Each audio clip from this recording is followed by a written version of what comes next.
tell me.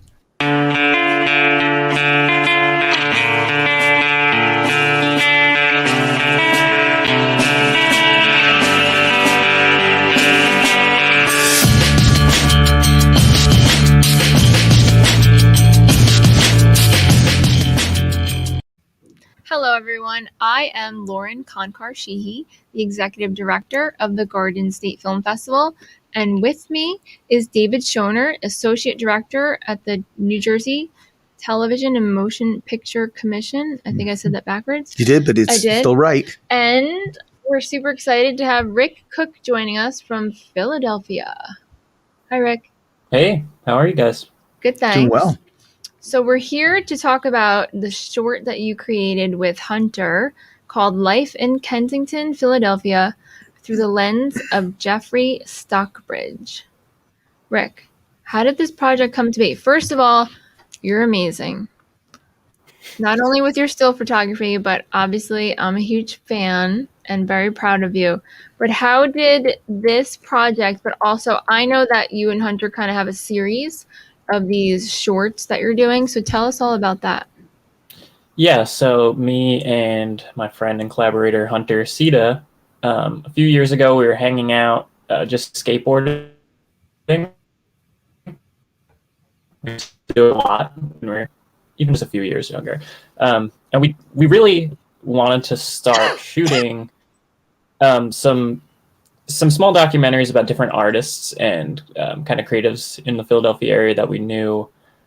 And we started reaching out to some people, and, you know, over the years, we've kind of grown like this little collection of short documentaries. We've done rock climbers, jazz musicians, costume artists. And Jeffrey Stockbridge is a photographer based in Philadelphia that we knew because we were renting a studio space to kind of put together these small documentaries and just work out of. And he was actually our landlord. But inside, you know, our space was part of a big sort of like collective art studios. And inside his space was a photography studio. And anytime we'd go in, pay the rent, we'd see these massive portraits of just people from Kensington, which is like a really interesting neighborhood in the city. It's a working class neighborhood that's been hit really hard by the crack epidemic and then now the opioid epidemic. And he's been, you know, shooting these portraits and doing these little kind of bios on people living in the streets of Kensington for a few years now. I'm not sure exactly when he started, but you know, we knew from the second we saw these pictures that we wanted to document what it is he's doing. And it just took a few years for us to kind of get to know him and you know, for the whole thing to come together. But we ended up shooting it, I think we shot in 2019. Oh, cool. In the dead of winter, which we didn't know at the time. It was actually the winter that the city of Philadelphia decided they were going to crack down on the people living in the streets. Oh. Of the city. So we came in kind of like at the last moment, actually the last day that it was really possible to shoot something like this. Oh, wow. That's yeah. Cool. And how was the process of recording if they were cracking down? I mean, the footage is amazing, so you really captured it, but did that make it a little more difficult? In a way, yes, but in a way, no, because we were in a pretty dangerous area, an extremely dangerous area. There was a lot of open air drug dealing going on. There was, you know, there's prostitutes in the area. There's gang members, and the day that we went with Jeffrey to shoot some video under one of the bridges. The city was there with tons of police, a huge police presence. And they were kind of moving people out. So I think in a way there was some security having officers in the area. Mm-hmm. I'm not sure that carrying around, you know, $20,000 worth of camera equipment would have been a great idea on a normal day. But it just so happened that day there was, you know, a lot of other people present. Oh, good. And Shona was commenting on how beautiful every shot is. Oh, thank you. Each frame, and I can't wait for people to see this. Mm-hmm. Each frame is this beautifully composed moving image. It's as if it's a still image that is moving, and it's not distracting. And I don't mean that even in the slightest way. It's like, no, it's beautiful, and it's really just tells a fantastic story. I mean, I'm glad that you see that in it, because I think part of the approach to this project, being that we were documenting a photographer, was to make the imagery almost like still images, to kind of, in a way, replicate Jeffrey's work in a moving image. And if you haven't checked out Jeffrey's work, the website is Kensington Blues, kensingtonblues.com, and you can really see where there's these like very, very intimate, large format portraits. Wow. With these people. And with all of the portraits, he accompanies them with either captions and descriptions of the moment that he was capturing, or interviews, and sometimes even audio interviews with those people in those moments. So there's a couple shots in our film where we were just kind of approaching it the way that he approaches it, where we would have a discussion about someone, about their current situation, and then just do a video portrait and just a still image of them looking in slow motion. And I hopefully it was as powerful as his images are. It is as powerful. I'm not saying that lightly. It is brilliantly done in a way that you completely got that image, got that message across about this photographer in what you were documenting. You feel it and can see it. And then, Rick, I think also the fact that I know that you shoot black and white photography. Rick, you're back? Yes. Oh, good. We lost you. You're back. Yeah, you left too. Oh, dang it. So I think that also that, you look through the lens in both capacities, photo, still image, as well as cinema. I think that is huge, and you feel that with each image, like David said, in this piece. I mean, in all your pieces, but specifically this one. Yeah, I try to shoot a lot of still images. I haven't lately, but that's really just a hobby. I don't do it professionally, but in a way, it's just kind of a way to train yourself, I feel, to look at the meaning behind an image more than just set up like a video shot. One of the things I wanted to comment, I think that works, is that you're talking about people that are forgotten and are are underrepresented, any that stuff. And so what you've done is, in the images that you've captured, these video images that you've captured, you are helping tell their story, and you're involving us in their stories. And I think that's the beauty of it in a very strong way.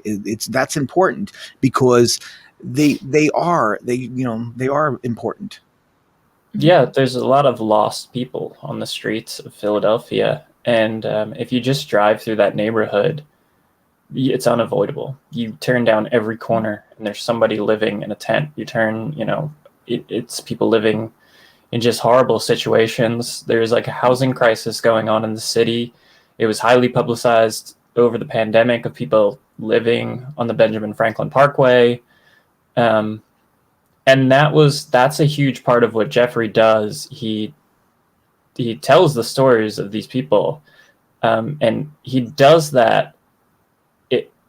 He's intending to put the images of these people in these terrible circumstances in front of the people who would easily just turn a blind eye. Right. Mm-hmm. And that could be politicians, that could be other activists, the people in charge of housing, and the people in charge of handling this crisis.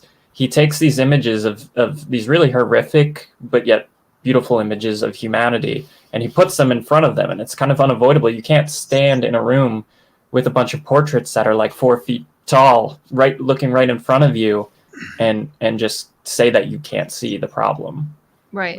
And there is something to be said with that. When you talk about that size of the image, mm-hmm.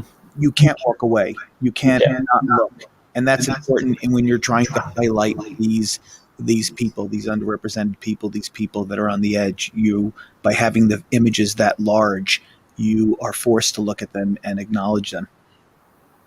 Totally. Rick, let's talk a little bit about your background and how you got into video and film production. Was there anyone important in your path? Did anyone help you that we know of? Yeah, so many people. A lot of people. lot of Lauren being one of them. I started getting into this when I was a teenager. I would film some little movies with my friends. We had our own little production company. We'd buy gear whenever we could. Little cheap video cameras, mini DV cameras back in the day. And when I graduated high school, I ended up going to Brookdale Community College. And I took some television courses there. I got involved with the television station. And I started kind of volunteering, eventually ended up working there, and just using that time to live a very modest college boy life. Awesome life. And, really just learn as much as I could. Over at Brookdale, Lauren was there, Sergey, Jen, Matt Montmorano, Chad Anderson, everybody really over there. Just kind of, everybody taught me something different. Mm-hmm. Not necessarily so I'm a cinematographer now, a full-time cinematographer. Back then I was learning things from producers, editors, and just picking up little bits and pieces and really just trying to find my way. Mm-hmm. But ultimately it was all really useful because now when I'm shooting, I know a lot about, what an editor might want, producers, learning how to work with directors, just kind of learning collaboration. And this is a very collaborative business, and it's fantastic that Brookdale gave you that. It really is, because it's very important. I love it. When I was just confirming. Yeah. No, I mean, those years really, I can't understate how valuable they were to me. I was really, aside from just the obvious not having any kind of debt from those years, but also just being, out of smaller school, I think was a huge benefit. I always thought I would go to NYU when I was in high school. I thought that was my path. I would be the NYU filmmaker, but it wouldn't have worked out. I wouldn't have lasted. I wouldn't have enjoyed it. No, but I think an important piece with Brookdale and Brookdale Television is that we are really there and allow you to kind of get your feelers to see, okay, we knew with you were definitely interested in lenses and cameras and all that. And we gave you the tools and resources to do that, to kind of just, we did make you edit some stuff, whatever, and go through different things. But we knew immediately, this kid was making different lenses in high school. Right. And stuff like that. So you're one of our proudest alumni. Oh, thank you. Yeah. And, that's a big deal when you think about when you're going towards something like this in the arts or in this type of entertainment business, is having the ability to really concentrate, if that's where your passion is and that's where you really want to go, is to be able to concentrate in that and have the accessibility to it. And sometimes when you're in a bigger community, that could be even a more detriment because it's not conductive. It gets lost. Yeah. It gets lost. We know the students' names and everything. You're not just an ID number. But Rick, I think it's important that you mentioned how many different experiences you had from the producer and director and all that, because I feel like students now, not just now, but they come in and they're like, I want to direct. But guess what? Mm-hmm. You can't direct because you don't know anything. You need to know this, that, and that first before you can get to that stage. So it's nice and important to hear, your whole path has made you into who you are now, and I am just happy. Yeah, I think it's common for people to enter film school or even a community college, and like you said, they want to direct. Well, they can direct, but they might not have the understanding of, like David said, how collaborative this is. You can direct a project, but that doesn't, you don't want to be directing something and be the camera operator, the cinematographer, the sound mixer, the editor. You can't really get far doing it all on your own. You can, but that project, it's easy to get blinded by your own ideas if you're not collaborating or learning the process of working with other people. I think going to Brookdale, one of the huge benefits was I was the only, I would say, cinematographer at the school for the entire time I was there. So I had a luxury of all of these students coming in that want to direct. I could shoot their projects for them. Mm-hmm. And that was while they might make 2 projects while they were at Brookdale, I made probably easily 20. Right. And got, different experiences working with different people. I mean, Lauren, you remember when I went through the phase of hosting. I was hosting things. I was on camera. Mm-hmm. I even started talking like Ira Glass from This American Life. I took on this whole persona.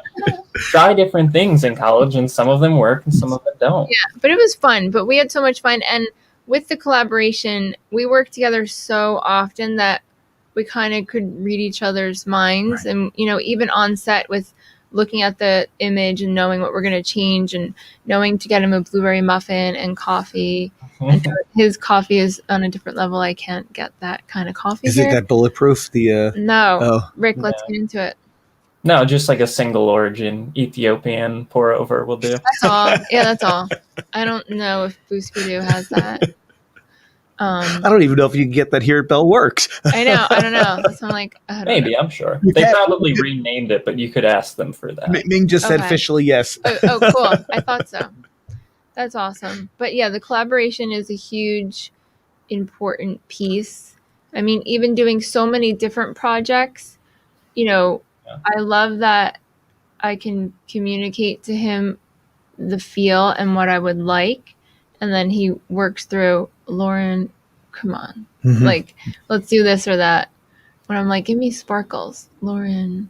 And I think that comes back into the collaboration aspect. And I think, Rick, that the important thing is that you're able to, when you're doing something, you have a complete understanding. Obviously, you want to make it look as beautiful as it needs to be and carry out that goal, but you also understand what the editor wants. You want, that's a big deal that gets lost. Sure. Yeah, what the editor wants, what the director wants, but ultimately, like, what do if it's a narrative, what do the actors want out of their characters? What are they trying to do? And how does this tie into that larger picture? On some days you can't spend all day setting up one perfect, beautiful shot. Right. Because the beauty in the end might not be your cinematography. It might be the performance, or it might be the way this is all cut together, or it might be what the production designer has done with the place. So just like kind of keeping that in the back of your mind at all times as a cinematographer, I think is really helpful. That's great. I think it was last year. So, we have the student portion of the Garden State Film Festival, and your high school teacher, I didn't realize it was your high school teacher. I forget what he emailed something, and I was like, oh my God. So we were talking about how great you are, and he was very proud of you also, and like everything that you've created this far and everything. But it was just so random that I don't even know how we were talking about you. But I was like, oh my God. I love him. Yeah, Mr. Castellino. Yeah, we took you under our wing and just continued to give you the tools and really great gear. Yeah. I mean, so Mr. Castellino, when I was in high school, he knew that I was really interested in shooting more so than some of the other people in the class, and he let me take gear home over the summer, and I made a short film with it. He let me take lights home, and at the time a Canon GL2, and the same was kind of true at Brookdale. Like, if I said that I had some ambitious project outside of class that I just wanted to take on, everyone at Brookdale always supported that and gave me, either helped me out with their time, gave me advice, or would allow me to use gear to go make that happen. And, that's like a really important thing, to have that time to make mistakes. You could do the projects that you get in class over and over again, and maybe you'll make a mistake and your professor will tell you the mistake you made, but like, you need some time on your own to create different things. And even as a young kid, you could buy a bunch of camera gear and do that, or you could go somewhere that might help you have access to some of that gear. Well, one of the things I was going to just compliment Brookdale again is in that the size of the school and stuff like that, that gives you that ability where there's a personal connection, and they also understand they want to nurture that connection, nurture that student, give you that ability. And in a lot of bigger schools, and I'm not beating them up, it's just it's a little bit more, it's lost and a little more systematic in a way. No, we can't do that. Right. And we provide a lot of hands-on experience, and so it's kind of upsetting to me when I hear our students transfer to other four-year institutions in New Jersey, North Jersey, Monmouth County. And so, they're pretty upset because once they get there, they're ready to go and there's nothing for them to do. And Brookdale, we have a 24/7 PEG access channel. So what our students produce actually airs on television. So, so that's great. And we're very proud of you. I can't say that without smiling. And also, I mean, we're talking about these shorts that you're doing, but, you have such great professional experience producing commercials like Cindy Crawford and what's her name, and all these other interviews. So I love that you can do documentaries, you can do interviews for whatever, like not TMZ, I forget whatever they were, but it's very vast. Like, your experience and your work is so beautiful that you can go, like this week, go from a feature film and then next week go to doing interviews, in New York. Or Yeah, I travel. think that's traveling. They send him traveling a lot. Yeah, I mean, I just try to keep myself busy. I'm unfortunately a person that doesn't do very well if I have nothing going on, which has made this year particularly pretty difficult. I've been lucky to have a few projects this year, but I just have this desire to just keep shooting, and I love shooting like documentaries. And I used to try to avoid narratives because I really thought there was something like fake in setting up lighting. As a cinematographer, I mean, you're in charge of lighting everything, and I struggled with trying not to make it too like artificial. But over the past 2 or 3 years, I've kind of found a balance where I can shoot narratives in a very documentary way, lighting more naturalistically, and but then some days you have to pull out all the stops and overlight something for a commercial project, and that's just kind of finding whatever the project demands, never being stuck to one approach or one specific type of equipment. You kind of have to look at the project. I think it's also, Rick, that one gives you the ability to do the others all the time too. You do that big commercial where you're lighting it, and maybe it's a little bit more just giving them what they want in a sense, even though infusing your style into it. But it just gives you that ability to do those things that you're passionate about as well. And the film that is that is a representation. It's brilliant. I'm always like, come on, enter it. So they do so many. I'm like, don't publicly show it. Yes. Yeah, it's really tough. I mean, because as a cinematographer, a lot of times when I'll finish on a project, it's out of my hands. I don't have control over it. I have 4 projects right now that I'm just waiting to show the world. I have no control over, the post-production. I was just oh yeah. Actually 5 projects that are just stuck in post-production limbo. I mean, some of them are pretty close, but all right, well, we're gonna open submissions this year. I think we're gonna open it earlier, May 1st. I really want to close prior to December 1st. It's just too crazy. It does. So I don't know when they'll be finished, but I don't know either. GSFF 2022. Oh, what? It's our 20th anniversary. Wow. So let's do it. 20 years. Nice. Oh, and we'll see you in Asbury Park, Rick. You're coming to Asbury Park, yes? Yeah, I'll be there. Fantastic. Yeah, we're super excited. We need tons of B-roll, especially on Friday. Yes. And then I love working, I know you love work. No, but you can hang out too. Yeah, you got to hang out a little. Yeah. Well, the camera does attract a lot of attention. A lot of people do come up to me and talk. Yeah. Talk shop. And we do great B-roll. And then Sunday, we're going to live stream Sunday. Cool. So it's up. I'll talk to you offline about all that jazz, but we're super excited. And we can't thank you enough for sharing your work. Like, I'm not just being your number one fan here. But seriously, it's important for, we have filmmakers that are starting out. We have very experienced and seasoned filmmakers. And I love that you can go to one film block at the Garden State Film Festival and see so many different things. You can see a music video, a short documentary like what you have, a feature. And it's just really fantastic that there's all this opportunity for us to be the platform for independent filmmakers. And I go back to this. We were talking about this before. Everybody has that story to tell. And the great thing about yours is it's a great story. That's what you do for independent filmmakers. It's what the film festival does. It gives them a platform. Yeah. A platform to tell their story and also to have their story seen. Because, something like your production, people have to see that story. Yeah, we're super excited to share it. And Rick, so if you could talk to your past life self, just kidding. What advice do you have? We were talking about time travel. Yeah. What advice do you have for our student filmmakers who are just kind of sprouting and figuring out life and cameras and the menus, how everything now is about the menu? Oh, I would tell them to not worry so much about the gear and focus really on what it is that they want to show the world and what they want to say with their work.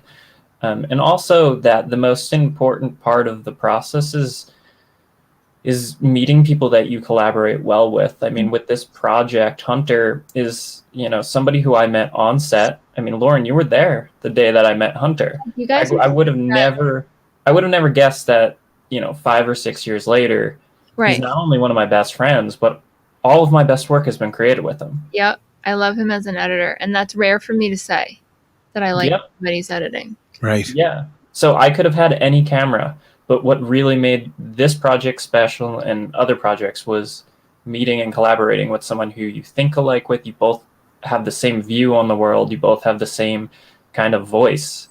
So it just helps so much. I could have never edited all this footage into something as complete as this project. I could tell you that every time I shoot something and he edits it, it comes back and my jaw drops. I just can't even believe it, because I might see these images when I'm shooting them, but it's not. I don't see them this way, the way that he sees them. I love it too. It's like a beautiful, like I can feel it, not just watch it. I really love it. Yeah. I haven't seen him in a while, but I'll be with you on Friday. I didn't tell Ming yet. Cool. All right, so don't be obsessed with the gear. Any other tips to our filmmaker friends? I would say that find what it is you want to specialize in. If you want to be a director, pursue directing. If you want to be a cinematographer, pursue that. If you want to be an editor, pursue that. And you can go online now, and there's forums and different places that you could get direct access to some of the best people in the business and just ask them a question. I mean, the best living cinematographer right now has a forum, and he answers your questions. You could ask him anything, and he'll answer your questions. So, that's awesome. There's so many different opportunities out there to ask people. Everybody has a podcast. We're on a podcast right now, right? Yeah. I mean, yeah. There's so much access to information, whereas, you used to have to buy magazines. Yeah, that's true. Oh my gosh. Whenever I would put them in the mail, I would leave them for him. Yeah, you would always give me the International Cinematography Guild magazine. Yeah, and Canon. Yeah. Gosh, our life is amazing together. You would save the B&H book for me. I know. Wow. I would. Look at that. That's special. It is. Well, we're super excited. And by the way, your film is playing at the Asbury Lanes. So here's a little weird little thing. The Asbury Lanes is in person, right? Except for your film block. I'm really sorry. That's okay. We have another event at that time. So on Saturday, 1:15 to 3:45, it's internet, the World Wide Web on the line only for that film block. It's called AL5. Visit gsff.org and go to the schedule and look for AL5. What does AL5 mean, Lauren? It means Asbury Lanes 5. So when you go to our ticketing, we have over 58 film blocks. So we number them. So it keeps it simple and we know what the heck's going on. But we're thrilled. And I can't wait to see Hunter again. I don't know when that will happen. And Rick, you have to promise us that you're going to continue to submit to the Garden State Film Festival. Sure. And I think this is like the 5th year in a row I've had something in there. Maybe even longer. I think it might be longer. It all blurs together. Yeah, Yeah. And then also the volunteers we have from Brookdale and outside of Brookdale stick with us. So we have a lot of the same volunteers and everyone working with us for 19 years. And I'm so glad that you're one of them. Well, thank you. I can't wait to see everybody again. I know, me too. So we're super thrilled. For more information, go to gsff.org. You can see RC Bandit at Instagram to see his beautiful photos. And no, I'm not just saying that. David, thank you so much for being with us. And we will see you in Asbury Park, March 23rd to the 28th. See you later. It's going to be fun.